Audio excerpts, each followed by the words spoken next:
Hi guys, welcome back to my channel. Thank you for tuning in today. Today I am going to be doing an update on my gestational diabetes progress. So for those of you who have been keeping up with my journey, you would have seen in my second trimester recap that at 28 weeks I was diagnosed with gestational diabetes. So if you want to keep up with that, I'll link that video down below. Go and check that out. Today I'm just going to go through my results, the advice I was given from my nutritionist, and just how I've been keeping up with it and how I've been coping with the changes I've had to make. So before we get into it, I just want to let you know that I'm not a nutritionist and I'm not a doctor, and it's always really important to follow the advice of your health professionals. This is just an update on how I'm going. So if you want to see more of these videos, don't forget to give me a thumbs up, and if you want to keep up with all my latest videos, don't forget to subscribe.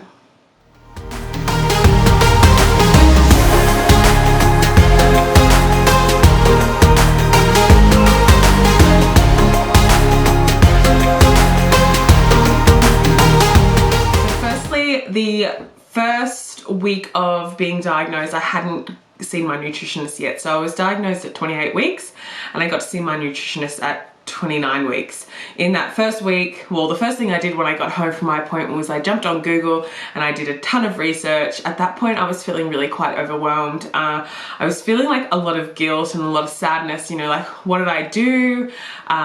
You know, could I have done something different to prevent this? You know, my pregnancy is not going exactly the way I want it to. And, you know, now my birth plan probably won't go the way I want it to either. So I took a lot of advice that I was reading on the internet of, you know, the amount of carbs you can eat and what you should eat and what you shouldn't eat and what you should do and what you shouldn't do. And I went out for that first week and I pretty much cut all carbs from my diet. So I was pretty hungry. I was feeling pretty sad by the end of that first week, and I was really looking forward to seeing my nutritionist and getting some actual professional advice from her. So the first thing we went through was my test results. So that was very interesting. My fasting bloods were normal and under. My 1 hour test after drinking the glucose syrup, which is the sugar syrup, my bloods were under. And then after my second blood test, which was after 2 hours after the glucose, I spiked just slightly. So my inner critic just wanted to be like, is this correct? You know, do I have gestational diabetes? But my nutritionist assured me whether you're a little bit over or not, or whether you're a little bit over or a lot over, you still put into that category of having gestational diabetes. So next thing we went through was what I can eat and what I can't eat. We went through the proportions of, you know, like breads and pasta and rice, you know, crustkets, any starchy vegetables and things like that. And then we also went through what isn't counted as a carb. So originally I was counting everything as a carbohydrate. So even in green leafy vegetables or berries and things like that, I was counting the carbohydrates, even though they were such a small amount, but they're counted as free carbs. So even things like sauces and condiments are counted as free carbs because they have little to no carbohydrates in them. So that's pretty good. I'm just counting the main carbohydrates, which you've got a lot more freedom there than what I originally thought I had. She also went over about what was happening in my body. So at the beginning, you know, like I said, I was feeling a lot of guilt. So I was blaming, you know, what did I do? What could I have done differently? But it turns out that it's just something that happens in pregnancy. So for some people, the pregnancy hormone, you know, I guess goes head to head with the insulin, and our cells become insulin resistant, and the sugar from our blood can't be carried into our muscles like it normally would for energy. So what happens is it stays in the blood, and therefore it can be carried to the baby. So if my sugar levels are high, it means the baby's sugar levels are high. Lots of not risks, but you know, caution around pregnancy and the size of your baby. So generally just mothers with gestational diabetes have babies with like larger shoulders, so it can be harder to deliver. Sometimes the babies can be in quite strange positions, so it results in a cesarean. And if you don't manage your gestational diabetes with diet. It can mean going on medication. If that medication doesn't work, it can mean using insulin. And if that's the case, then you are put into that category of needing to be induced earlier and earlier and earlier. So as long as I can control my gestational diabetes with diet, she will treat me as a normal patient. Next thing was checking my blood. So we went through how to check my blood. So I got a little kit like this, but I actually haven't checked my bloods this morning, so I'm going to do that today. I get my test strip, so you just get one test strip out, and I put it into the little machine. So I have my little blood reader, and then I have my little lancet, and I just put that onto my finger until I get a little bit of blood just on my finger.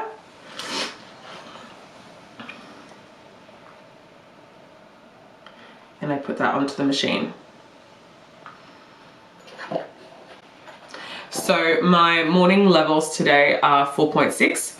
So my morning levels after a fast should be 5.1, and then 2 hours after breakfast, lunch and dinner, they should be under 6.8, and that's under, so it can't be 5.1, it's got to be 5, or it's got to be 6.7. I haven't had breakfast yet today, so now that I've checked my levels, I'm going to go and have breakfast. I will take you through different options that I've been eating for my breakfast, my snacks, my lunch and my dinner, and give you an idea of how gestational diabetes needs to be controlled. This morning for breakfast I am having an omelette with vegetables, some salad and avocado on the side. I would usually add toast with this, but it is shopping day, so I don't have any bread left. So that actually, all there is actually not counted as any carbohydrates. And then just on the side I've made a turmeric latte. So I normally wouldn't have this. Half a cup of coconut milk is classed as 1 serving of carbohydrate. So for my total breakfast today, I've just got 1 carb. That should definitely keep me under. Normally for breakfast, what I would eat is some sauteed veggies, 2 boiled eggs or 2 eggs, whether it's omelette, fried, or boiled, and then I would just have some spinach leaves and some avocado. So whether I put the avocado on toast or have it on the side, but that's generally what I would eat for my breakfast. So for my snacks, which I have about 3 hours after breakfast, I've made a homemade muesli. So I've done some nuts, some chia seeds, some pumpkin seeds, some flaxseed, some flaked coconut, mixed that together with some coconut oil and some cinnamon, and I just bake that until it's golden. That makes a really good muesli that's low in carbohydrates. A lot of the time the ones you buy from the shops are quite high in carbs, like they have honey or sugar or something like that, just to make them a little bit sweeter. What I do is I combine that with some yogurt. So I have been using the Chobani Fit. So I found it's like the lowest carbohydrate level yogurt I can find. So it's got 7.3 grams of carbohydrates, but it's got 15 grams of protein. So it's something that'll keep you really full. I mix it with some berries, so some blueberries, raspberries or strawberries on top, which is great. Another snack that I've been having is just 2 rice cakes or 3 Vita Wheats with cheese and tomato. That's just a really simple one to do. And another thing that I've been really enjoying is just getting an apple, slicing that up and scooping some natural peanut butter out of the jar and just dipping it into that. So that's all snacks that are keeping me under my 15 grams of carbohydrates that's recommended. So after I eat breakfast, what I'll do is I'll wait 2 hours and I'll come back and I'll do my bloods and show you what they are after eating this. It's been just on 2 hours since I ate my breakfast, so it's now to take time to take my second lot of bloods for the day. This level is got to be under 6.8, so not on 6.8, under 6.8. So we'll test that. So the little timer just counts down. And I'm at 4.6. So that is really quite low actually. That was the same as my fasting levels this morning. Keep in mind I did only just have 1 serving of carbs for breakfast. So in about half an hour or so I'll start to prepare prepare my snack. I'll have my snack and then I will do a workout. So I haven't really been doing major workouts in the last week or so, but I've just been doing some walking. So I'm working from home. I'll have my lunch break. I'll do a quick walk around the block. I'll come back and I'll prepare my lunch. So guys, I've been for my lunchtime walk. So I went on about a 20-minute walk. They do recommend doing 30 minutes of exercise every single day to help control gestational diabetes, and I honestly find that sometimes I might eat something and I think, oh, maybe it's going to push me over, and then I might exercise afterwards and my levels are really quite low. So I do find that exercise is definitely helping control my blood sugar levels. Now I am going to have some lunch. So for lunch this week I just prepared some chicken, vegetables and rice. So I just did like a roasted chicken with a crispy skin. I then coated my broccolini and some garlic and olive oil and just baked that off. And then I served that with rice. So I just did a 1/4 cup of rice and some Parmesan cheese sauce over the top of the chicken. So once again, that's only one serving of carbs. There's obviously a little bit of carbs in the sauce as well because I use flour to make that. I just find that prepping at the beginning of the week is so much easier than making lunch every single day. I find that's the way I can keep on track with my lunches. So I'll eat my lunch and then I'll come back and I'll do my tests in 2 hours time from that and see how my blood levels are going. So it's been another 2 hours since I've eaten my lunch, so it's time to take my blood. So I've got my machine all set up again and I just will prick my finger. Sometimes I find it really hard to get enough blood out, but that's all there.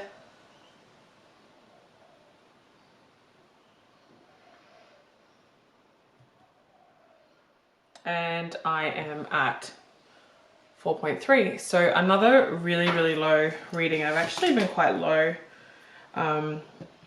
all day today. So once again, I'm only sort of eating that one proportion of carbohydrate with my meals, but I'm eating a lot of protein and that's sort of keeping, and vegetables in there, that's keeping me full through the day most of the time.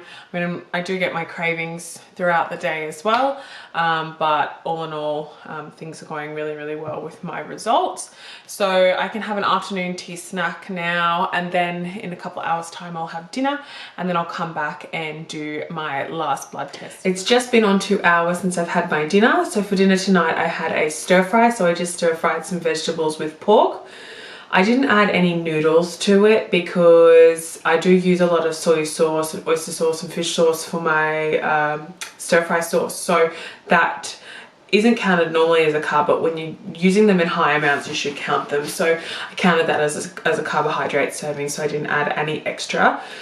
For my dinners, what I have been doing is I've just been keeping to a normal routine. So I'll have a protein and vegetables, and generally I would have like baked potato or mashed potato. And what I'm doing is I'm just making sure that serving is in my recommended carbohydrates of 30 grams of carbohydrates per my meals.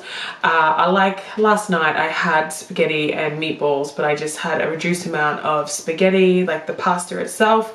I had some pasta sauce meatballs, and then on the side I made a salad just to fill me up. So it's really about looking at what you eat. If you eat relatively healthy, you shouldn't need to make many changes, just making sure you're reducing those amounts. So I'm going to do my last levels of the day and see where I'm at with that.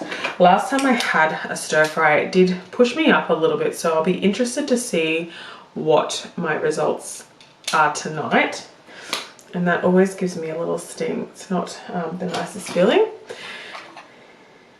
But after 4 weeks of it, I'm kind of getting used to it.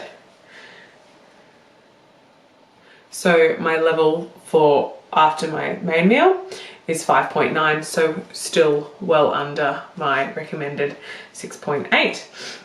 So today's been pretty successful. After doing it for a couple of weeks, you definitely get to know what does and doesn't work for your body.